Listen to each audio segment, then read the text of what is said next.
My husband had been unreachable for nearly 3 days. He had mentioned he wouldn't be able to reply for a while, but my worries were escalating. I felt it was time to contact the police. Just as I was considering this, I received a call from one of my subordinates. "Ma'am, your husband passed away in an accident." Why was she calling me? I couldn't dwell on that now. I hurried to the hospital where I saw my husband's unrecognizable body. "My name is Harper. I'm 28 years old, married for 2 years, and live with my husband. We both work at an iced tea company. We've talked about having children someday, but not yet. My husband's name is Christopher, 2 years older than me. He's extremely dedicated to his job. Just the other day, there was talk of him getting a promotion. That day, as soon as he got home from work, he rushed up to me. 'Harper, listen, I might get a position soon.' 'Really? That's amazing. I'm so happy for you. It's been tough, but I'm glad you worked hard.' Christopher was so dedicated to his job that he often worked late, coming home just before the date changed. At times, I worried about his heavy workload, but seeing him happy made me happy too. However, since that day, I started noticing something off about Christopher. His overtime increased even more, and he wouldn't come home until after midnight. His weekend work, which used to be only a few times a month, gradually increased, and last month he even worked on Saturdays. Not only that, but I felt his attitude towards me had become somewhat cold. We used to go out on our days off, but that stopped recently. Isn't that strange? Why doesn't he seem tired despite working so hard?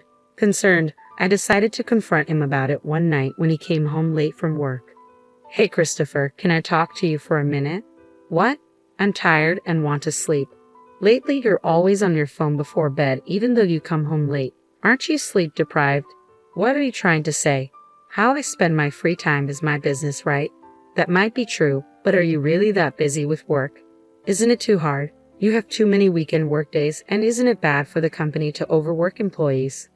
"I have no choice. I'm not doing overtime and weekend work because I want to.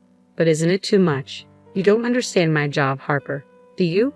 No button when I'm tired from work." With that, Christopher left the living room. My uneasy feelings only intensified after that conversation. Then one day, on my usual commute home by car. On my way home from work, I was involved in an accident. Another car rear-ended mine, and I was taken to the hospital by ambulance. I had bruises all over my body. After several tests to ensure my safety, I was advised to stay in the hospital for a few days. I needed a change of clothes, so I tried calling my husband. However, no matter how many times I called or messaged, he didn't respond.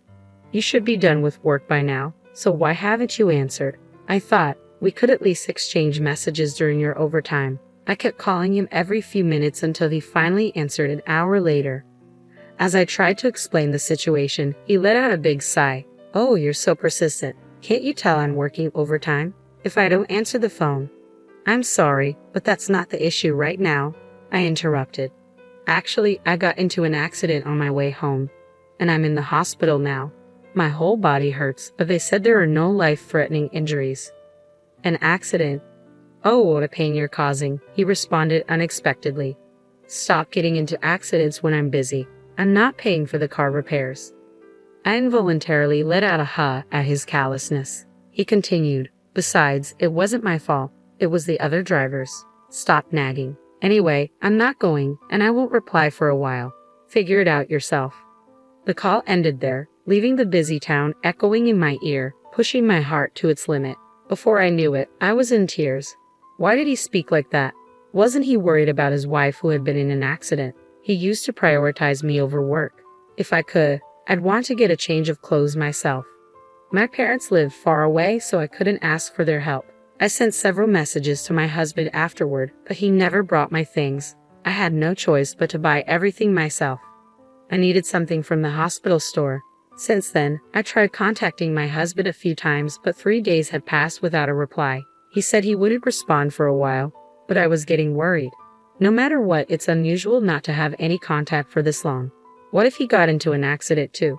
That anxiety crossed my mind. That's when I heard a knock on the hospital room door. When I responded with yes, my coworker Jasmine, whom I usually get along with, came to visit me. "Jasmine, you came. Thank you. I was surprised when I heard you had been in an accident after I contacted you since you hadn't been at work for a while. It's not a big deal. Just some bruises and a broken bone. It's more than enough. but I'm glad you seem to be doing well. For a while, we chatted and laughed about trivial things. As visiting hours were ending, Jasmine started to get ready to leave. But then she stopped and looked troubled. I cautiously asked her, "Jasmine, what's wrong?" "I'm sorry, Harper. I don't think I should say this now, but I saw it." "Saw what? Did you see?" "I saw your husband walking with Daisy." "When did that happen?" 3 days ago. The Daisy Jasmine mentioned was a junior coworker at our company. I had been her mentor when she was a new employee. Even now, a few years later, we go to lunch together once a week. Why would she be with Christopher? Daisy and my husband should have last met at our wedding. Could it be? But there's no way they would do something like that. Despite thinking it was impossible, the worst-case scenario crossed my mind. According to Jasmine, she saw my husband with a suitcase and Daisy 3 days ago. Since then, Daisy has been on paid leave. I hesitantly called my husband's office and my suspicion was confirmed. He had also applied for paid leave 3 days ago. At that moment, my suspicion turned to certainty. My beloved husband and the junior. I couldn't bear the thought of being betrayed by both of them simultaneously.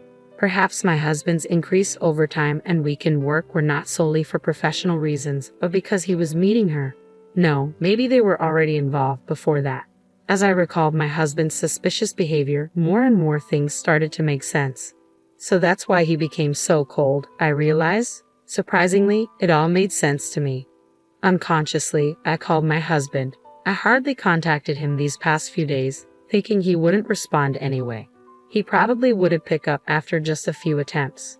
But I couldn't just let him do as he pleased. I kept ringing his phone until he finally answered, 30 minutes after I started calling.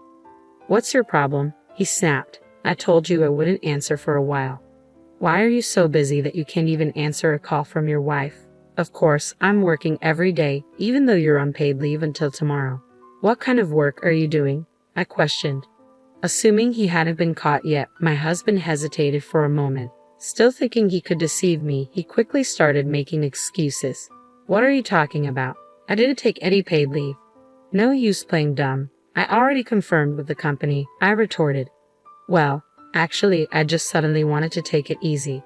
I've been relaxing at home these past few days." "Oh, really? With Daisy, even preparing a suitcase?" "I already know everything. Just confess." I couldn't help but raise my voice. Then my husband, realizing he couldn't hide it any longer, revealed his true colors. "Ah, so you found out. Yes, I'm on a trip with Daisy. Now that you know, stop bothering me, you ugly woman." "So that's how it is. Why? Why with Daisy?" "Why? Do you think she's younger and cuter than you?" "For such a reason. Enough already. I'm having fun on this trip. Don't bother me. Don't worry, I'll divorce you when I get back." He laughed and hung up the phone. It was right after that the love I had for my husband turned into hatred in an instant. I can't forgive him. To be betrayed in such a terrible way. I won't let them have their way. I'll definitely send them to hell. That's when I decided to take revenge on them. But before I could take matters into my own hands, divine punishment would come to them. The next day, I was discharged from the hospital and started to regain some mobility. To prepare for my revenge, I opened my smartphone to search for a lawyer's office. Just then, my phone rang. Daisy's name appeared on the screen. My husband's affair partner. I was surprised for a moment, but I couldn't run away now. I gathered my courage and answered the call. "Hello? Mom, I'm so sorry.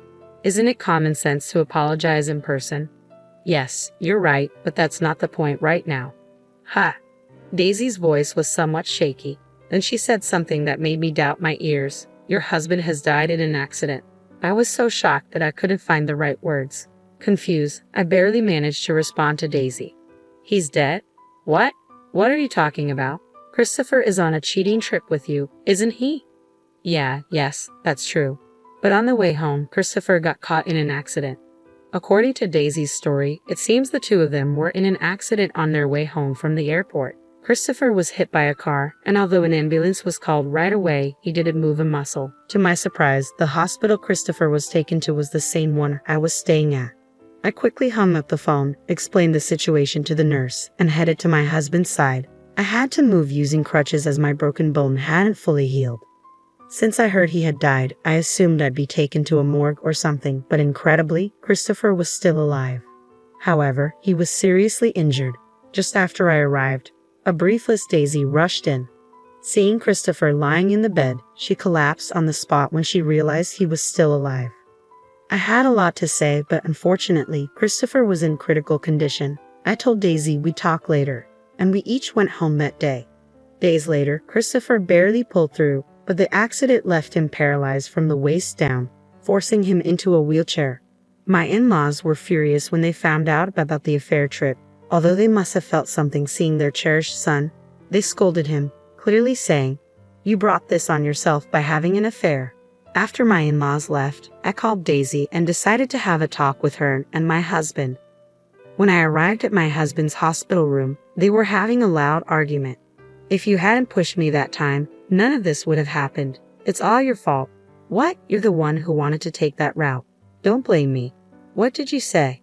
"This happened because you wanted to go on a trip. I paid for everything. Give me my money back. Pay for the treatment, you lousy woman. You hurt the man you love, so you should pay, right? Don't be ridiculous. Hey, we get serious with a guy like you. This was just a fling. I'll never see you again." The two of them carried on their unbearable argument, apparently not realizing I was there. I couldn't take it anymore. I forcibly opened the door to the hospital room, took a deep breath, and shouted at them, "Enough. It's because you had an affair in the first place that this happened. Take your blame game somewhere else." "Harper, ma'am." They finally realized I was there, their faces quickly stiffening. Ignoring their confusion, I continued, "How can you still argue in a situation like this? Do you even understand the situation you're in now?" Christopher was the first to answer that question. "Harper, don't worry, I'm breaking up with this stupid woman." "So," Daisy stammered, unsure. "So, I realize that it's always been you for me, Harper," Christopher interjected. "Ha, what are you saying now? We're getting divorced, right?" "What?" I couldn't help but burst into laughter at my husband's dumbfounded expression. "Didn't you say, when I get home, we'll get a divorce or what? Now that you've fought with your affair partner, you want to stay married to me? Are you an idiot? There's no way I'd spend my life with a piece of trash like you." "Harper, why? Didn't you love me?" "Don't mess with me. Who betrayed that love first? It was you. After all that talk about getting a divorce, you want to get back together when it's convenient for you. I'm not as cheap as you think. If you understand that, never show up in front of me again. Keep regretting this for the rest of your life, you jerk." My husband was stunned by my yelling. Daisy was pale and trembling. Later, I was discharged from the hospital and decided to stay at my parents' house for a while. After that, my divorce from Christopher was finalized through a lawyer. I demanded alimony from him and Daisy, which they paid in full. Christopher was fired from his job due to this incident. It turned out he had been using company money for their affair. Adding to his paralysis, he was easily dismissed. All that remained for him was a claim for damages from the company. Finding a new job with his condition would probably be difficult. It didn't take long for word of Daisy's affair with my husband to spread throughout the company. She was met with cold stares and eventually couldn't stand the atmosphere and began skipping work without permission. As a result, I heard she finally submitted her resignation. Now, those two will probably never lead a decent life again. Even so, I don't feel sorry for them. This is a disaster they brought upon themselves. As for me, I rented an apartment near my workplace and started a new life. Many colleagues show concern or curiosity, but honestly, my feelings are mixed and I can't describe how I feel. But such trivial rumors will probably die down soon. Now, I want to enjoy my life without being swayed by others.